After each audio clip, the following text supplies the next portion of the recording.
أعوذ بالله من الشيطان الرجيم. بسم الله الرحمن الرحيم.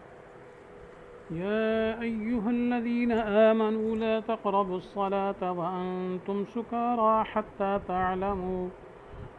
تعلموا ما تقولون ولا جنبا إلا عابري سبيل حتى تغتسلوا. صدق اللہ العظیم. ترجمہ یہ ہے: اے ایمان والو، تم نماز کے پاس بھی ایسی حالت میں مت جاؤ کہ تم نشہ میں ہو، یہاں تک کہ تم سمجھنے لگو کہ منہ سے کیا کہتے ہو، اور حالت جنابت میں بھی باستثناء تمہارے مسافر ہونے کی حالت کے یہاں تک کہ غسل کر لو.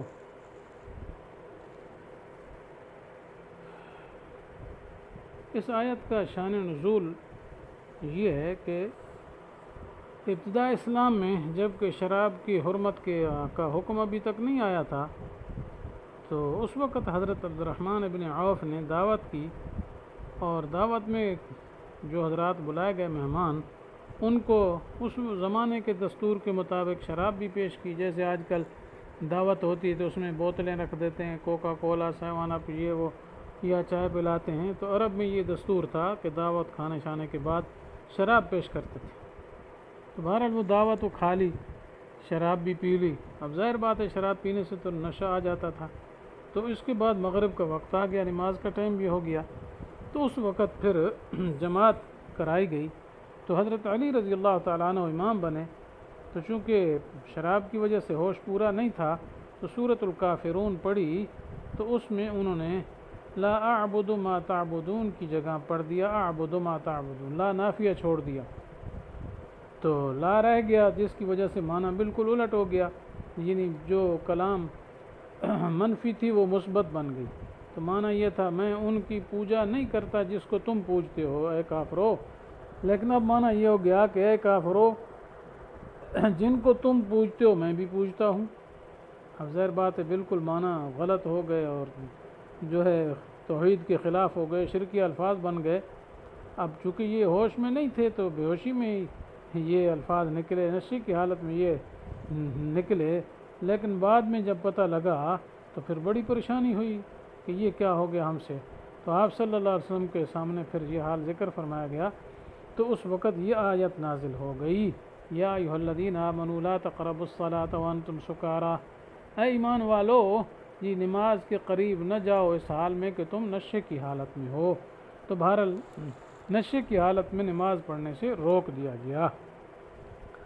اب یہاں اس خاص موقع پر پیچھے احکام چلتے رہے. جی بہت ساری چیزیں پیچھے آئی ہیں جس میں بہت سارے حقوق کا ذکر تھا، بہت سارے امور انتظامیہ کا تذکرہ تھا، جی جو ابتدا صورت سے چلے تھے. پھر درمیان میں اللہ تعالیٰ کی توحید کا ذکر آ گیا، وَاعْبُدُوا اللَّهَ وَلَا تُشْرِكُوا بِهِ شَيْئًا وغیرہ. اور اس طریقے سے پھر دوسری چیزوں کا ذکر بھی ساتھ ساتھ چلتا رہا کہ دوسرے لوگوں کے حقوق کا بیان تھا، رشتہ داروں کا، والدین کا، ہم مجلس کا، سارے حقوق. پھر اس کے بعد بخل کی اور ریا کی اور ان چیزوں کی مذمت بیان کی گئی، اور ان سے کیا بچانے کے لیے حکم دیا گیا.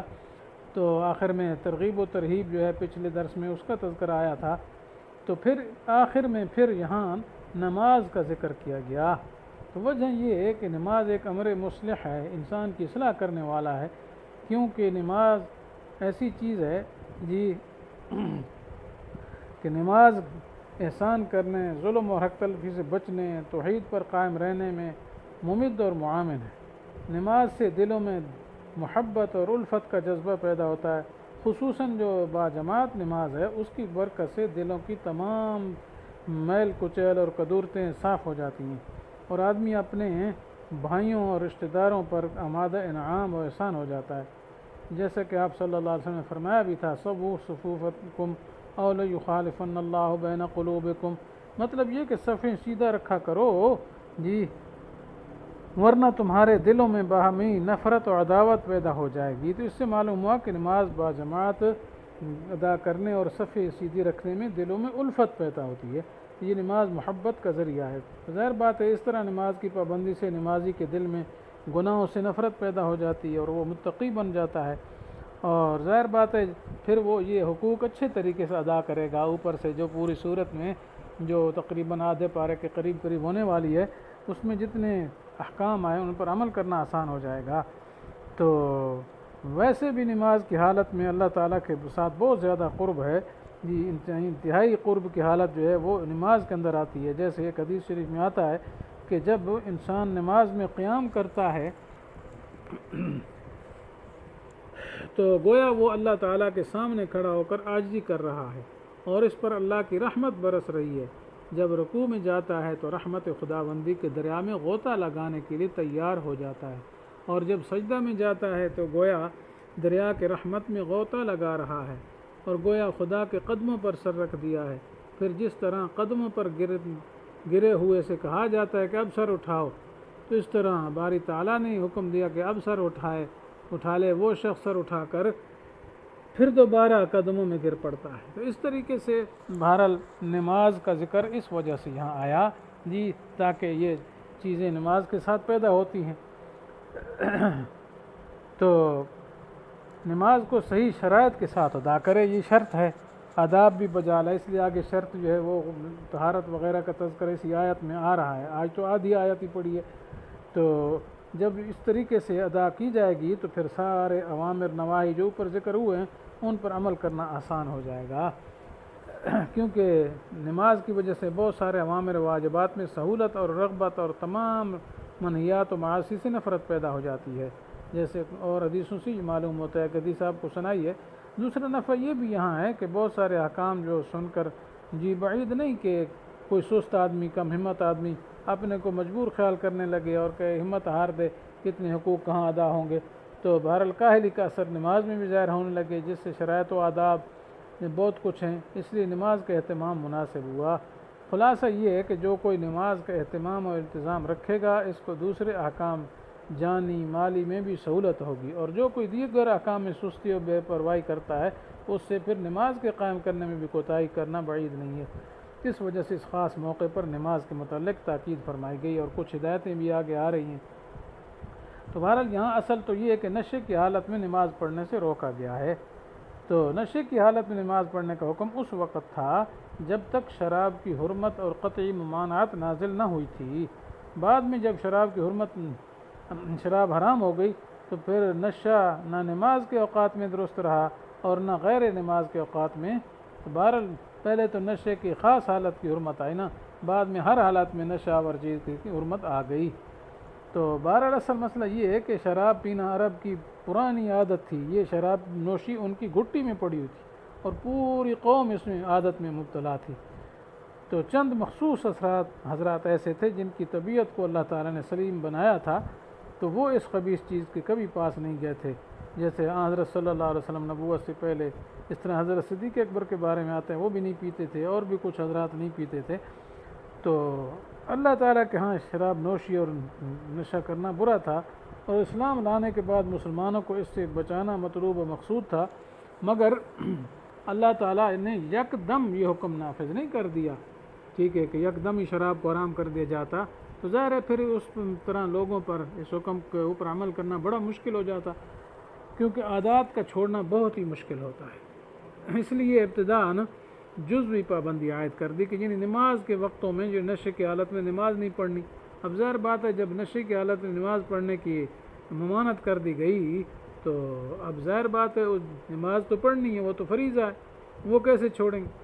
تو اب نماز کے اوقات سے کافی پہلے وہ شراب نہیں پیتے تھے جی، وہ گویا ٹائم ایسے ہو گئے جس میں پابندی ہو گئی، یعنی نماز سے اتنا وقت پہلے شراب کو نہیں پینا کہ جس کی وجہ سے نماز کے وقت تک نشہ باقی رہے، اس لیے مخصوص اوقات میں گویا شراب کی حرمت آ گئی۔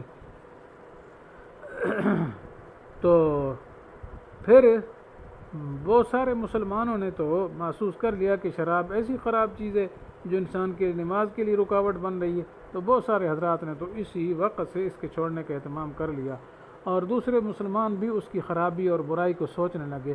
آخر اللہ تعالیٰ نے سورۃ مائدہ کے اندر 7ویں پارے میں آگے پہلے دوسرے رکوع میں آ رہا ہے جی کہ اللہ تعالیٰ نے قطعی حکم نافذ کر دیا کہ فانتہوا فہل انتم منتہون، رک جاؤ، انما الخمر والمیسر والانصاب والازلام رجس من عمل الشیطان۔